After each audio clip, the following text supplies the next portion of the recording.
अब हम पल्लव वंश के बाद देखते हैं चोल वंश व चोल प्रशासन। चोल वंश व चोल प्रशासन के बारे में हम पढ़ते हैं कि अशोक के शिलालेखों में इस वंश का स्वतंत्र राज्य के रूप में वर्णन मिलता है। अशोक के शिलालेखों में जो चोल वंश है इसका वर्णन एक स्वतंत्र राज्य के रूप में मिलता है।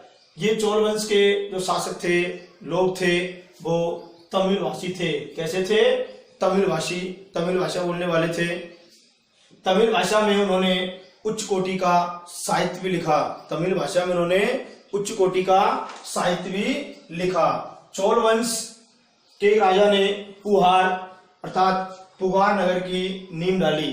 चोल वंश के राजा ने पुगार नगर की नींव डाली। उसने कावेरी नदी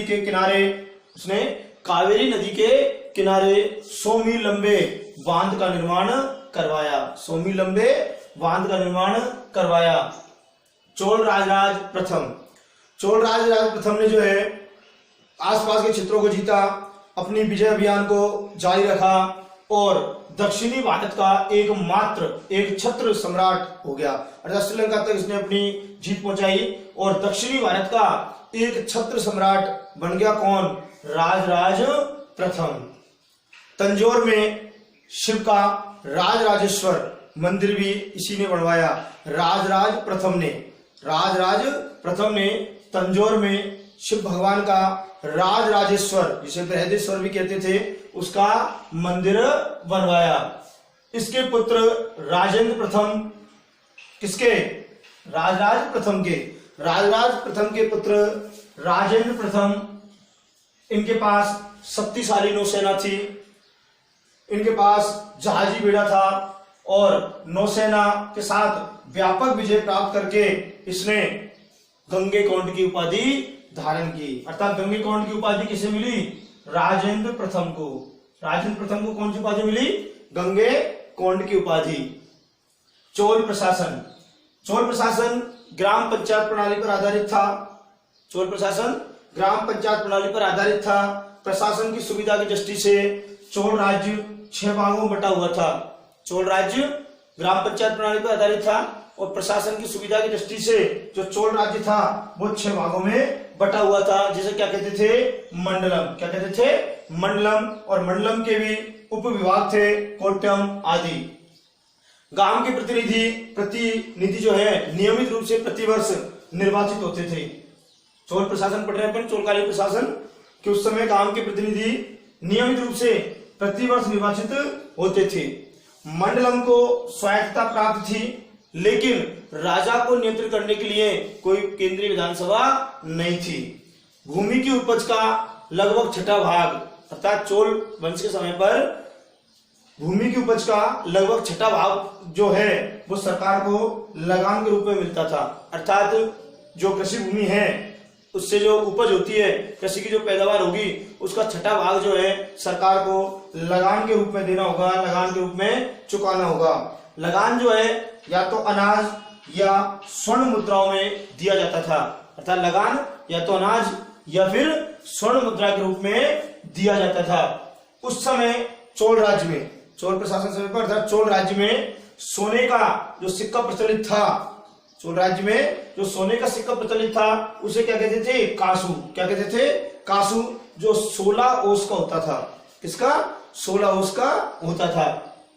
उनके साथ जो है उस समय विशाल स्थल सेना थी। चोल प्रशासन के समय पर विशाल स्थल सेना थी, मजबूत जहाजी बेड़ा था और चोल राजाओं ने सिंचाई की बड़ी योजनाएं पूरी की। अर्थात सिंचाई की बड़ी योजनाएं किस वंश में, किस शासन के समय पर पूरी हुई?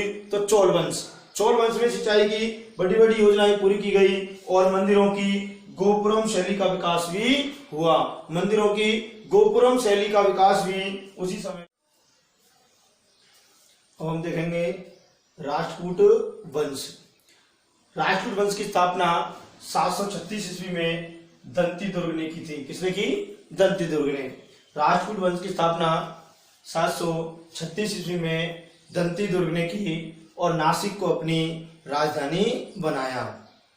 इस वंश के अर्थात राजपूत वंश के 14 शासक हुए। जो दंती दुर्ग था राजपूत वंश का जिसने स्थापना की, संस्थापक राजपूत वंश की जिसने स्थापना की, वो दंती दुर्ग वातापी के चालुक्यों के अधीन सामंत था।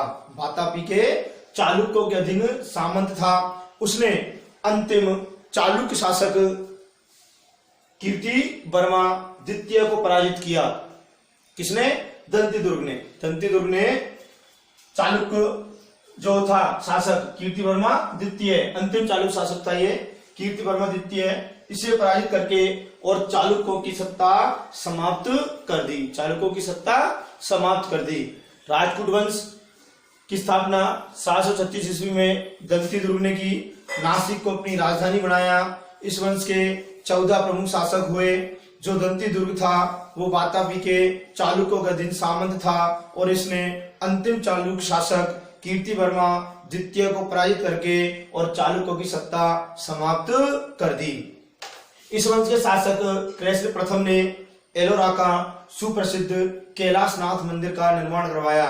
एलोरा के सुप्रसिद्ध कैलाशनाथ मंदिर का निर्माण राजपूत वंश के शासक कृष्ण प्रथम ने करवाया। इस वंश के चौथे शासक ध्रुव ने जो है गुर्जर प्रतिहार शासक बसराज को पराजित किया। अर्थात दंती दुर्ग जो है उसके बाद जो चौथे शासक ध्रुव, उन्होंने गुर्जर प्रतिहार शासक बसराज को पराजित किया। किसको पराजित किया? बसराज को पराजित किया। राजपूत वंश के जो छठे शासक थे अमोघ वर्ष, राजपूत वंश के छठे शासक अमोघ वर्ष जो है वो शांति प्रिय और महान शासक हुए। उन्होंने 64 वर्षों तक राज्य किया। कितने वर्षों तक? 64 वर्षों तक। उन्होंने 64 वर्षों तक राज्य किया और मायनखेत मालाखेड़ा को राजपूतों की राजधानी बनाया। उन्होंने अमोघ वर्ष ने, किसने? अमोघ वर्ष ने, वो शांति प्रिय शासक था, 64 वर्षों तक राज्य किया और मान्यखेत मालाखेड़ा को जो है वो राजपूतों की राजधानी बनाया। अरब यात्री सुलेमान ने अमोघ वर्ष की गणना उस समय के विश्व के तत्कालीन 4 महान शासकों में की है। अमोघ वर्ष की गणना अरब यात्री सुलेमान ने उस समय विश्व के तत्कालीन 4 महान शासकों में की थी। किसकी? दंती दुर्ग के बाद महान शासक किस? अमोघ वर्ष। राजपूत वंश के छठे शासक अमोघ वर्ष की। किसकी? अमोघ वर्ष की। राजपूत शासक जो है वो वैदिक धर्म के प्रबल समर्थक थे। राजपूत वंश के शासक वैदिक धर्म के प्रबल समर्थक थे। उन्होंने कई भव्य मंदिरों का निर्माण करवाया। संस्कृत व कन्नड़ साहित्य के पोषक थे। अर्थात संस्कृत और कन्नड़ साहित्य को उन्होंने बढ़ाया, उन्हें आश्रय दिया, प्रश्रय दिया। अरबों ने इस वंश के शासकों को, किस वंश के? राजपूत वंश के। अरबों ने राजपूत वंश के शासकों को बलहरा या वल्लराज कहकर संबोधित किया। यह हमारा हुआ राजपूत वंश।